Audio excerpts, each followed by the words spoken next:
আসসালামু আলাইকুম। আমি এম মেজবাহ আহমেদ তুষার। আজ আমরা দেখব জীববিজ্ঞানের 2 নম্বর ক্লাস হাইডার উপরে, অর্থাৎ জীববিজ্ঞান দ্বিতীয় পত্রে দ্বিতীয় অধ্যায়ের প্রথম একটা টপিক হাইড্রা। হাইড্রা সম্পর্কে পড়ার আগে আমাদের কি অনেকের রূপকথার একটা গল্পের সাথে পরিচয় হয়ে নিতে হবে, তারপরে আমরা যাব হাইডার মূলত পড়ার বিষয়। তো গ্রিকে একটা অনেক বছর আগে একটা ড্রাগন অর্থাৎ দৈত্য ছিল। তার একটি মাথা কাটলে সেই কাটা মাথার জায়গায় দুইটা মাথা গজাতো, দুইটা তিনটা চারটা ইত্যাদি যোগ যেত, অর্থাৎ মাথা একটা কেটে ফেললে সেখানে আরো দুইটা তিনটা মাথা গজাতো। তো আমরা যে টপিক আজকে পড়বো হাইডা, সে হাইডারও কিন্তু সেম কাহিনী। তার যদি একটি কোর্সিকা, অর্থাৎ কোর্সিকা কোনগুলো পরে আসবে বোঝানোর সময়, এইগুলোই কোর্সিকা। তার যদি একটা কোর্সিকা কেটে ফেলি আমরা, তো এই কোর্সিকার জায়গায় দুইটা কোর্সিকা উৎপন্ন হবে, অর্থাৎ পুনরুৎপত্তি ক্ষমতা আছে, অর্থাৎ সে তার নিজেকে আবার তৈরি করতে পারে, সে মারা যায় না কখনো, এটাই আর কি। তা সেই গল্পে সাথে হাইডার অনেকটা মিল, এই রূপকথার গল্পের সাথে। তা মহাবীর হারকিউলিস সেই দৈত্যকে অবশেষে বধ করতে পারে, কিন্তু এই হাইড্রাকে কিন্তু কেউ বধ করতে পারে না সহজে, ঠিক আছে। তো আজ দেখি আমরা হাইডার পরিস্থিতি। আজকে আমরা শিখবো হাইডার পরিস্থিতি ও দেহপ্রাচীরের কোষের গঠন। হাইডার পরিস্থিতি অর্থাৎ জীবন বিতরণ একটু ঘুরে আসি আমরা। হাইডা কোন পর্বের প্রাণী? নিডারিয়া পর্বের প্রাণী। এখন নিডারিয়া পর্বের বৈশিষ্ট্যগুলো কি কি, সেই বৈশিষ্ট্য তো আমরা পড়ে আসছি কোথায়? প্রথম অধ্যায়ে, যে বিজ্ঞান দ্বিতীয় বছরের প্রথম অধ্যায়ে নিডারিয়া পর্বের প্রাণীর বৈশিষ্ট্য। নিডারিয়া পর্বের প্রাণীর বৈশিষ্ট্যগুলোকে কেমন, যেমন নিডারিয়া পর্বের প্রাণীকে সমুদ্রের ফুল বলা হয়, কারণ এগুলো সমুদ্রকে বৈচিত্র্যময় রূপদানে সাহায্য করে। নিডারিয়া পর্বের প্রাণীতে সিলিন্ডার নামে একটি গহ্বর থেকে, যেখানে খাদ্য আর কি পরিপাক হয়।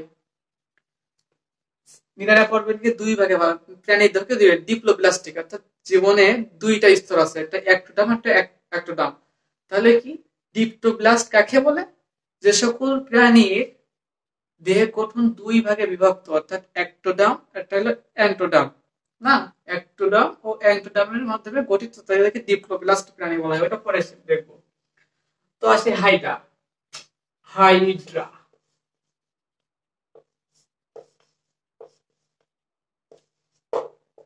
হাইড্রা এখন কথা, হাইড্রার আবিষ্কারক কে?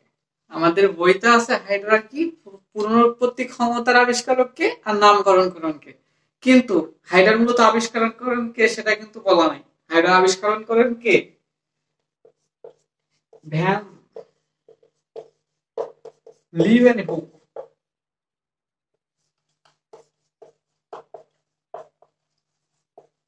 ভ্যান লিউয়েনহুক কিন্তু হাইড্রার মূলত আবিষ্কারক।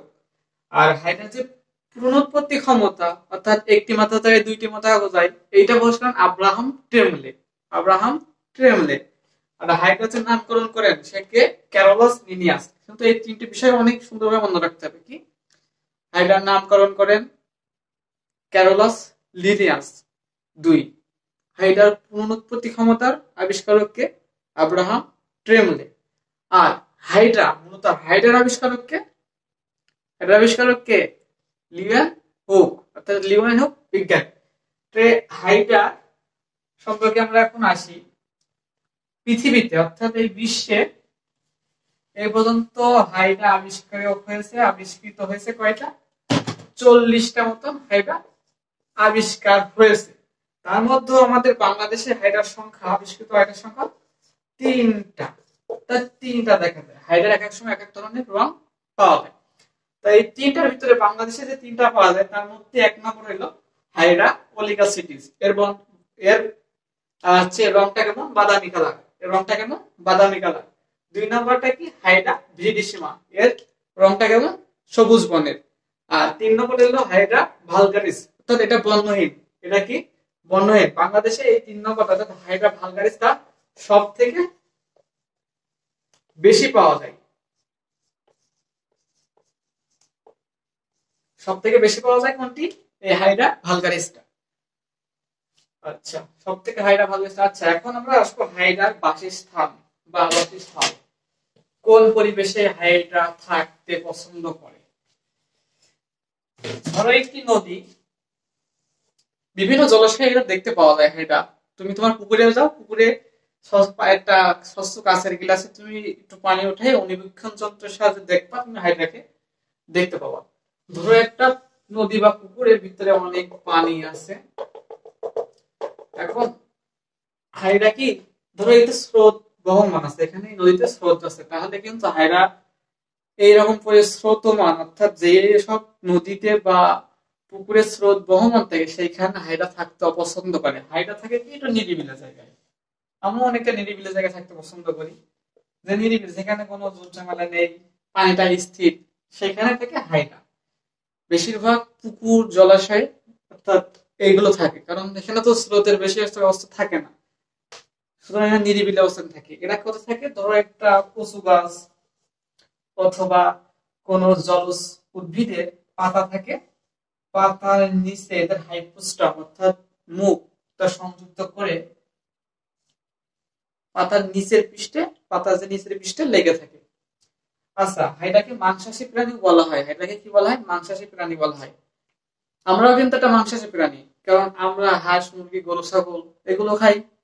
আর হাইড্রা সমান মাংসাশী। হাইড্রা সমুদ্রের ভিতরে বিভিন্ন প্রাণী ঘুরে বেড়ায়, সেগুলোকে খেয়ে জীবন ধারণ করে থাকে। মাংসাশী প্রাণী কারাই?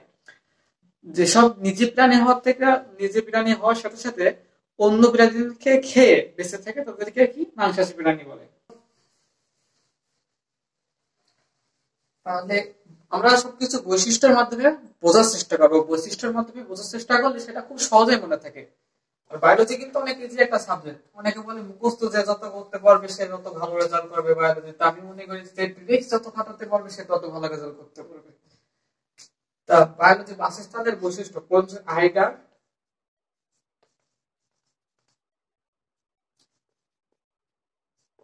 বাসস্থান এর বৈশিষ্ট্য।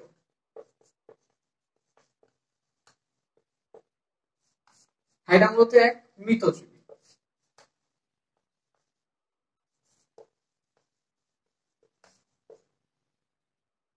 জীবী বানান ভুল গেলে ক্ষমার চোখে দেখিবেন, এখন তাড়াহুড়ো করতে হচ্ছে তো, সময় দেখে যেতে হবে।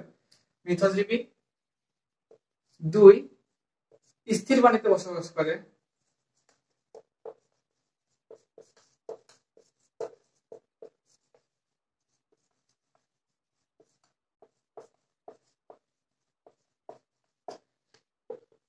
3, শীতল পানিতে বসবাস করতে ভালোবাসে।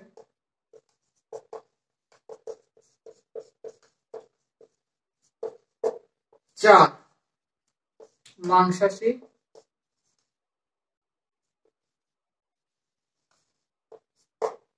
5, হাইড্রা মাংসাশী এবং তাদের রেশন ও শোষণ মূলত তার ব্যাপন প্রক্রিয়ায় সম্পূর্ণ করে থাকে। Very important. হাইড্রা রেশন ও শোষণ কোন প্রক্রিয়ায় সম্পন্ন করে?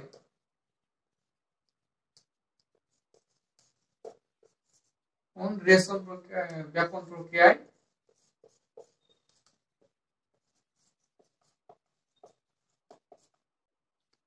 সম্পন্ন করে। তাহলে হাইড্রার বৈশিষ্ট্যগুলোকে যদি 1, 2, 3, 4, 5, 6টা বৈশিষ্ট্য যদি মনে রাখতে পারে, তাহলে তার যদি বলে হাইড্রার বৈশিষ্ট্যগুলো কি কি, সেগুলো কিন্তু মনে রাখতে পারে, অর্থাৎ বাসস্থান অনুসারে। আর হাইড্রার বৈশিষ্ট্য যদি বলতে হয় তাহলে বেড়াতে যেতে হবে, সেখানে বলা আছে অনেক সুন্দরভাবে, অনেকগুলো বৈশিষ্ট্য দিয়ে আছে। আর যদি বলে বাসস্থানের বৈশিষ্ট্য এবং সে কি করে সেটার বৈশিষ্ট্য, এখানে বৈশিষ্ট্যের মাধ্যমে মনে রাখতে পারি। তাই এখানে বৈশিষ্ট্য কি, হাইড্রা একটি মৃতজীবী প্রাণী, হাইড্রা একটি মাংসাশী প্রাণী, স্থির পানিতে বসবাস করতে চায়। সে ওই ঘোলা পানি, অস্বচ্ছ পানিতে বসবাস করতে চায় না। তারপর শীতল পানিতে থাকতে পারে, একটু ঠান্ডা অবস্থায় থাকতে পারে, সামথিং ওই 25°C তাপমাত্রা বা 23°C তাপমাত্রা, এরকম তাপমাত্রা সাধারণত সচরাচর এটা থাকে। রেশন ও শোষণ ব্যাপন প্রক্রিয়া সম্পন্ন করে, এটা মোস্ট ইম্পর্টেন্ট। রেশন ও শোষণ কোন প্রক্রিয়া সম্পন্ন করে? ব্যাপন প্রক্রিয়া সম্পন্ন করে থাকে। তাহলে হাইড্রার আমরা বাসস্থানের বৈশিষ্ট্যগুলো শিখে ফেললাম। এবার হাইড্রার নামকরণ শিখবো আমরা। তো এবার আমরা দেখবো হাইড্রার আকৃতি, অর্থাৎ গঠন বলতে গেলে আর কি। হাইড্রার আকৃতি, হাইড্রা কি? হাইড্রা দেখতে তখন নলাকার, নলের মতো দেখতে। হাইড্রা কি? একটি নলাকার। হাইডাকে, হাইডার দেহটা অনেক নরম, সফট। হাইডার দেহটা অনেক নরম, সফট, এবং হাইডাকে কি বলা হয়? অরীয় প্রতিসম। অরীয় প্রতিসম, হাইডাকে কি বলা হয়? অরীয় প্রতিসম। এখন আসবো হাইডার আকৃতি নিয়ে গঠিত। হাইডা দেখতে নলাকার ও অরীয় প্রতিসম। এখন বাংলাদেশে যেসব হাইডা পাওয়া যায় সেগুলো মূলত বর্ণহীন। বাংলাদেশে যেগুলো হাইডা পাওয়া যায় সেগুলো বর্ণহীন। হাইডার বৈশিষ্ট্য অনুসারে বা আকার আকৃতি অনুসারে বিভিন্ন ধরনের পাওয়া যায়, অর্থাৎ সবুজ রঙের, বাদামি রঙের, বর্ণহীন। বাংলাদেশে যেটা পাওয়া যায় হাইড্রা ভালগারিস বর্ণহীন, এটা বেশি পাওয়া যায়। তো এখন হাইড্রার এই যে পুরো দেহটাকে তিনটি খণ্ডে ভাগ করা যায়, তিনটি খণ্ডে। অর্থাৎ হাইড্রাকে দেহকে কয় ভাগ করা যায়? তিন ভাগে। তো প্রথমটা কি? এক নম্বরটা কি? হাইপোস্টোম।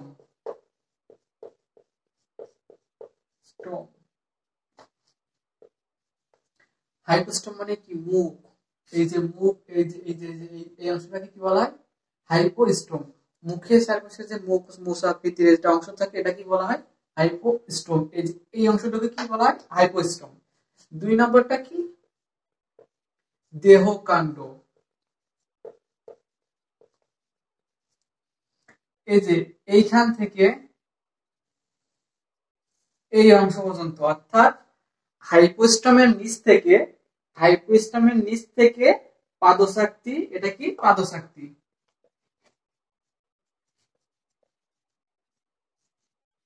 হাইপোস্টোমের নিচ থেকে পাদচাকতির উপরের অংশটুকু পর্যন্ত কি বলা হয়? দেহকাণ্ড।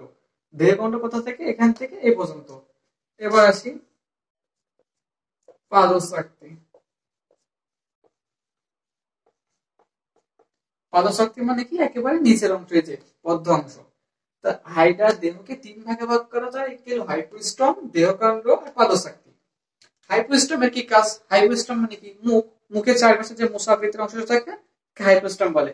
এই যে হাইপোস্টোমের বিভিন্ন যে টিস্যু থাকে এগুলো সংকোচন ও প্রসারণশীল। এগুলো কি? সংকোচন ও প্রসারণশীল। এই হাইপোস্টোম বা মুখের মাধ্যমে কিন্তু হাইডার খাদ্যটা গ্রহণ করে, যে শিকার করে সেই শিকার, এই যে ছোট ছিদ্র মতো আছে এখান থেকে সে খাদ্যটা গ্রহণ করে। দেহকাণ্ড। এখন আসি দেহকাণ্ড। দেহকাণ্ডের আবার কয়টা ভাগ? তিনটা ভাগ আছে। দেহকাণ্ডের কয়টা ভাগ আছে? তিনটা ভাগ আছে। তিনটা ভাগ। এক, কোষিকা। এখন আমরা কোষিকা কোনগুলা?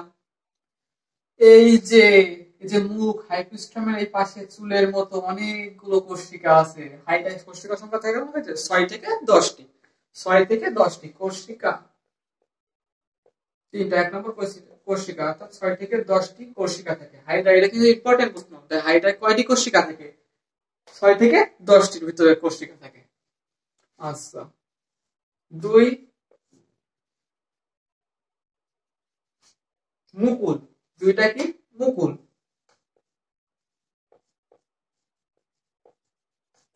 আর 3 নম্বরটা কি? জননাঙ্গ।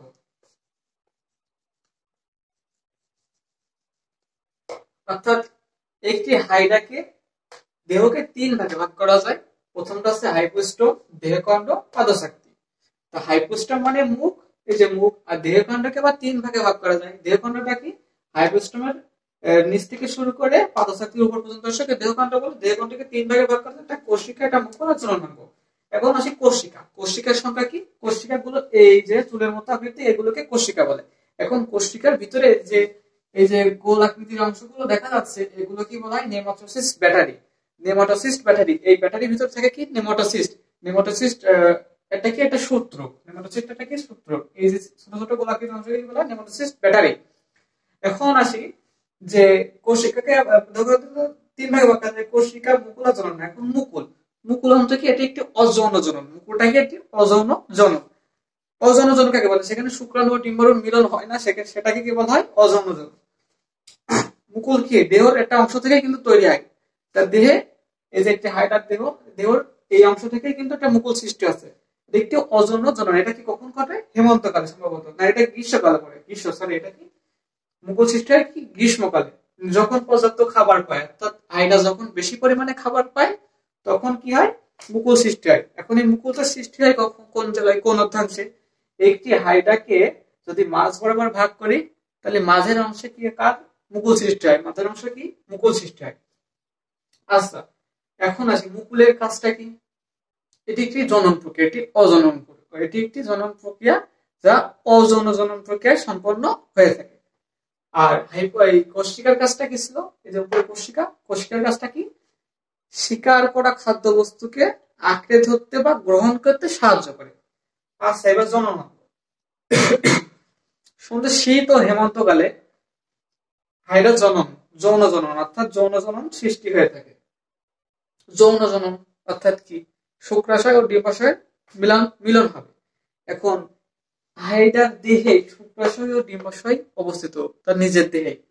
হাইডার যখন শীত ও হেমন্তকাল আসে তখন হাইডার উপরের অর্ধাংশে শুক্রাশয় উৎপন্ন হয়। এই যে হাইডার উপরের অংশ একটা টিউমার আকৃতির সৃষ্টি হচ্ছে, এখানে কি শুক্রাশয়, এবং নিচের অর্ধাংশে যে ডিম্বাশয় উৎপন্ন হয়, নিচের অংশে ডিম্বাশয় উৎপন্ন হয়ে থাকে। এই যে দেহকাণ্ডে থেকে তিনটা ভাগ, কোষিকা, মুকুল আর জননাঙ্গ, এই তিনটা ভাগ শেষ। আর পাদশক্তি একেবারে শেষে যে পাদশক্তি থাকে, এইটা কোনো কিছুকে আঁকড়ে ধরতে সাহায্য করে। অর্থাৎ যে একটু আগে বললাম যে সমুদ্রের ভিতরে বা পানির ভিতরে কোন একটি পাতার তলে অবস্থিত থাকে, তখন এই পাদশক্তির সাথে ওই পাতার পৃষ্ঠতলটা আবদ্ধ করে রাখে। ঠিক আছে, এর মাধ্যমে হাইডা ওখানে ঝুলন্ত অবস্থায় থাকে। আর পাদশক্তির থেকে একটা মূল বিষয়, একটা আঠালো জাতীয় তরল পদার্থ খরিত হয়, যার কারণে আর কি সে কোনো কিছু থেকে মাঝে পৌঁছাবে। তো আমি মনে করি যে ক্লাসটা তোমরা বুঝতে পারছো আর তোমাদের প্রবলেমটাও সলভ হয়ে গেছে। যদি কোনো সমস্যা থাকে তাহলে আমাকে মার্ক করে দিও, যদি কোনো কিছু ভুল বলে থাকি।